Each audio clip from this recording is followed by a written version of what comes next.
স্ত্রী বাবার বাড়ি চলে যাওয়ায় কাঁদছে স্বামী। শুধু তাই নয়, দুধের শিশুকে রেখে একজন মা কি করে পারে মাসের পর মাস বাবার বাড়ি গিয়ে থাকতে। কিন্তু এই বাচ্চাটাকে ছেড়ে রেখে ও চলে গেছে। এই বাচ্চাটা মা মা করে কাঁদছে। বাচ্চাটাকে নিয়ে এখন কি করব আমি? কিন্তু বাচ্চাটা তো আমাকে ছাড়া থাকতে চাইছে না। আমি চাই ও ফিরে আসুক, ফিরে এসে সংসার করুক। তার স্বামী টোটন মজুমদার জানায় ভয়ঙ্কর এক তথ্য। তার শাশুড়ি তার স্ত্রীর আবার অন্যত্র বিয়ে ঠিক করেছে এবং টোটনের ভাত খেতে না দিয়ে তার আবার অন্য ঘরে বিয়ে দিতে চায়। এর আগেও এরকম সেম কেস হয়েছিল 2 বছর আগে। তখন বাচ্চাটাকে নিয়ে গেছিল, বা তারপরে 3 মাস পরে বাচ্চাটার অসুস্থ হয়েছিল। বাচ্চাটাকে ওরা ডাক্তার দেখানি, এদিকে মেয়ের সম্বন্ধ ঠিক করেছিল। আমি দুর্গাপুর কাজে চলে গেছিলাম। তারপর হঠাৎ একদিন ফোন করে বলে আমাকে আর আমার বাচ্চাকে বাঁচাও। তারপরে দুর্গাপুর থেকে এসে শাখা সিঁদুর খোলা অবস্থা ওকে নিয়ে গেছিলাম। নিয়ে গিয়ে ওইখানে অসহায় স্বামী টোটো চালিয়ে কোনো রকমের টেনে টুনে সংসার চালায়, আর তার ছেলেটি সারাক্ষণ বাবার পাশেই বসে থাকে। ছেলেটি যে এক মুহূর্তের জন্য কারো কাছে রাখবে সেই সামর্থ্যও নেই তার, কারণ অনেক আগেই তার স্ত্রীকে কেন্দ্র করে মা বাবাকে ছেড়ে ভাড়া ঘরে বসবাস করে টোটন। একমাত্র স্ত্রীর জন্য বাবা মাকে ছেড়ে শুধুমাত্র একটু সুখের জন্য অন্যত্র ঘর ভাড়া নিয়ে বসবাস শুরু করেছিল। তারপরও সে সুখ চিরস্থায়ী হলো না তার।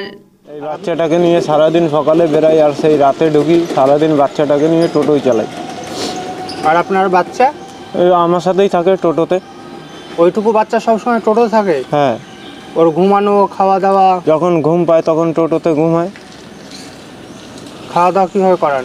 খাওয়া দাওয়া হোটেলে। এভাবে জীবন চলে বলুন তো? কি করবো বলুন এখন? আর তো কেউ নেই। মানে আপনার কেউ নেই বলতে আপনার বাবা মা? এই আমার এই বউকে নিয়েই ঝামেলা। এই বউয়ের জন্যই আমার বাবা মারা গেছে। তারপর থেকে আমার ওই বাড়িতে ঢোকা বন্ধ। এই বিষয়টা তো বলুন। মানে আপনার বউর জন্যই আপনার মার সঙ্গে কোনো আপনার মিল নেই? না, মিল নেই। আর কি এরকম 2.5 বছর আগে যখন এরকম হয়েছে তখন এখানে লিখিত পরিত করে ছাড়াছাড়ি হয়ে গেছিলো আমাদের মধ্যে। তখন আমার বাবাকে ডেকে, আমার মাকে ডেকে ওদের ওইখানে পঞ্চায়েতে অপমান করে। তখন আমার বাবা অসুস্থ ছিল এবং আমার বাবাকে মারতেও যাওয়া হয়। সেই কারণে আমার বাবা হঠাৎ স্ট্রোক করে মারা যায়। তারপরে 2.5 বছর পরে ও 3 মাস পরে আসার পরে আমার বাবা যখন মরে তখন আমার বাবা আমাকে আর ওকে আমাদের বাড়ির কাছে নিয়ে যায়, কিন্তু বলে যে তুই এই বাড়িতে থাকিস না, তুই ভাড়া থাকিস। সেই থেকে আমরা 2.5 বছর ভাড়া রয়েছি। এখানে একটি কথা না বললেই নয়।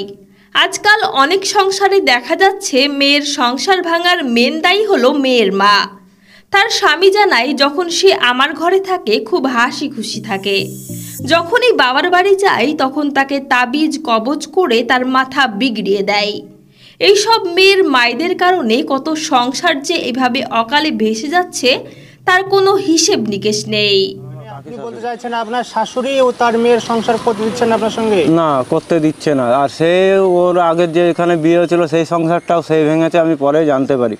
একজন শাশুড়ি কিভাবে নিজের মেয়ের সংসার ভাঙবে বুঝতে পারছি না, কিন্তু উনিই মেন। এখনো পর্যন্ত আমার সাথে এই 3 মাস হয়ে গেল আমার সাথে দেখা করেনি। দুবার আমি ছেলেকে নিয়ে গেছি ওই বাড়িতে দেখা করার জন্য। ছেলেকে ঘাড় ধাক্কা দিয়ে বাড়ির থেকে বের করে দিয়েছে আমার শাশুড়ি মমতা মাঝি, আর হচ্ছে আমার কাকা শ্বশুরের ছেলে।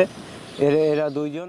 নিজের স্ত্রীর ছবি বুকে নিয়ে এভাবেই মনের দুঃখের কথাগুলো বলতে বলতে এক পর্যায়ে কেঁদে ফেলেন স্বামী টোটন মজুমদার। তার বাড়ি কল্যাণীর সীমান্ত এলাকায়। এজন্যই হয়তো বলে ছেলেরা কখনো কর্ম করে ক্লান্ত হয়ে পড়ে না, শুধুমাত্র পরিবারের চাপে এবং অবহেলায় একজন স্বামী ভেতর থেকে ভেঙে চুরে শেষ হয়ে যায়। তার স্বামী টোটন মজুমদার চায় তার স্ত্রী তিথি যেন তার কাছে ফিরে আসে। সে তাকে নিয়ে আগের মতো সংসার করতে চায়। Desk report, BTTV. ছেলের মা থেকেও নেই? কেউ নেই, খুব অসুবিধা। সারা ছেলে ঘুমায় না, মা করে। ঘুমায় না? সারা রাত ঘুমায় না। ও দুধ খায় না? না, এমনি ভাতই খায়, কিন্তু খাইয়ে দিতে হয়। এখন ও আসুক, ও ফিরে এসে সংসার করুক। ওকে কেউ কিচ্ছু বলবে না এবং আমিও কিচ্ছু বলবো না। আর আমাদের সংসারের মধ্যে ওর বাবা মা ঢুকলেই আমাদের অবস্থা হয়।